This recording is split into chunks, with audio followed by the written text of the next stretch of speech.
There's always room for improvement. What is the benefit of a wide conductor antenna?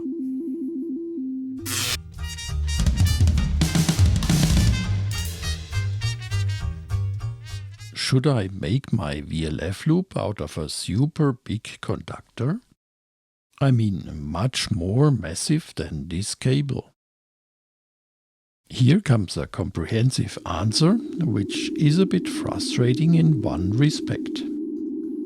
We achieved good results listening VLF signals using homemade one-turn loops.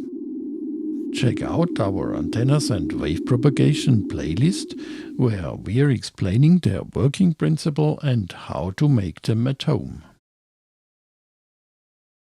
Besides low losses, the loop's inductance is playing an important role for its performance.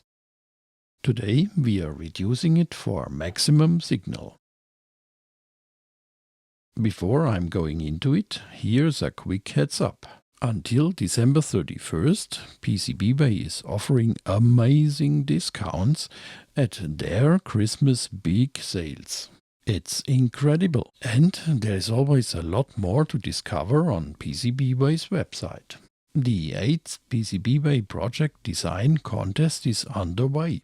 It's all about exciting topics in electronics, innovative mechanics, and artificial intelligence combined with the Internet of Things. Take the easy way with PCBWay.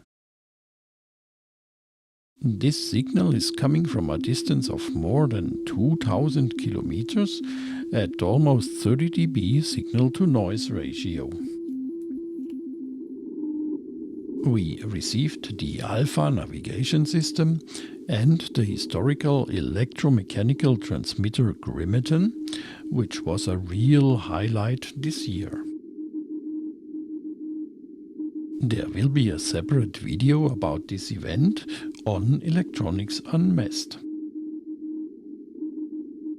I think that's impressive for a 6-meter wire loop hanging sloppily in my office. That's why I think there's definitely room for improvement. Let's go back to the properties of a loop. The curves are showing its radiation resistance and reactance. Depending on its circumference to wavelengths ratio, its impedance can be pretty complex. On very low frequency, its radiation resistance is extremely low, but its inductive reactance is considerable in comparison. For the VLF range, a simplified equivalent circuit with radiation resistance, ohmic resistance, and inductance in series can be used. The open circuit voltage of a loop depends on the electromagnetic field strength and its size. When a load is connected, a voltage drop occurs across these components. The loop should be large, using highly conductive material such as copper or aluminum.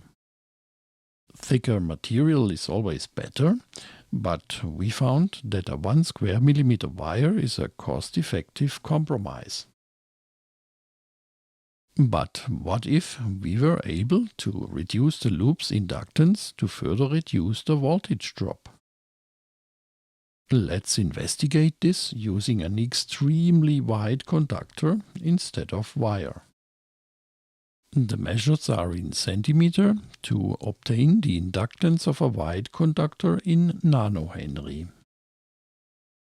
It's growing proportionally to the length and declines with increasing width or thickness. Okay, that is promising, but this logarithmic term is bothering me, and we will see why in a minute. We are choosing the inductance L1 as a reference, corresponding to the orange loop we built and tested. In the end, we want to know how much the inductance could be reduced using wide conductors. L2 is the inductance of a wide conductor loop. The ratio L2 to L1 is telling us by how much we are reducing the inductance relative to L1. Let me quickly compute it for widths from 1 mm to 60 cm and for loop diameters from 25 cm to 4 meters. The computed ratio L2 to L1 is on the vertical axis. Our reference is top left. Logically, the ratio is 1, meaning 100% inductance. Unfortunately, it is practically impossible to reduce inductance to less than 40%, as it's hardly decreasing despite significant widening.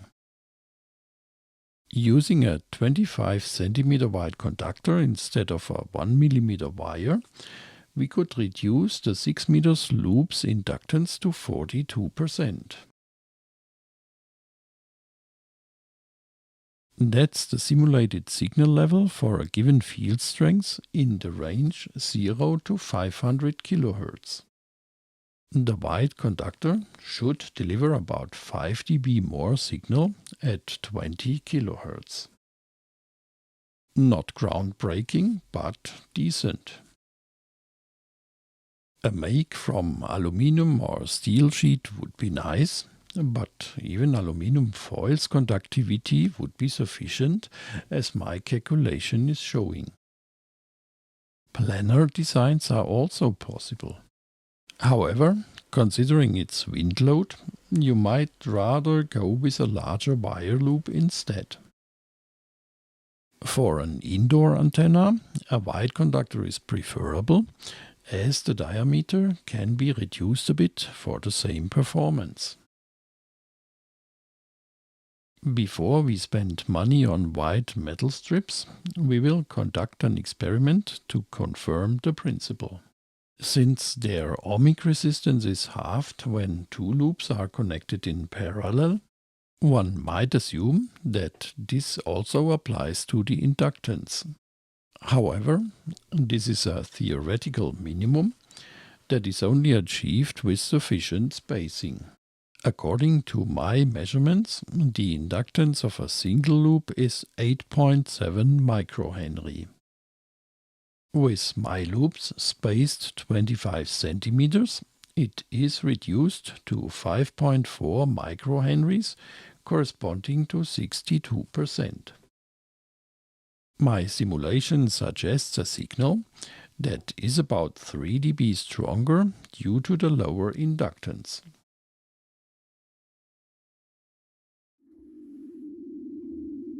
I'm starting with 2 loops, then disconnecting one to see the change.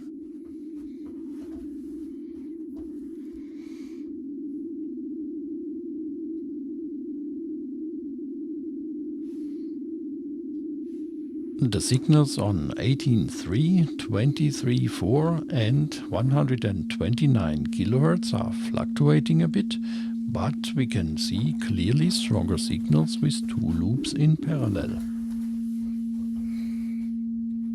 Not a spectacular difference, but the signal level improvement is in the expected range, along with a better SNR.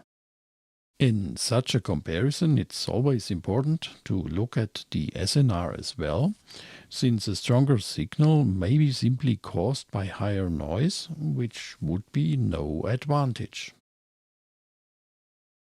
Definitely, you are achieving an increased signal level using wider conductors. Easier to implement would be 2 wire loops connected in parallel. Using several loops, you can even achieve better results than with a single wide conductor one, provided they are spaced sufficiently. I can reveal that in an upcoming video we will show what you can achieve by making them resonant. If you have any further questions, please leave a comment below. Now stay tuned and don't forget to support the channel. See you soon in the coming episodes.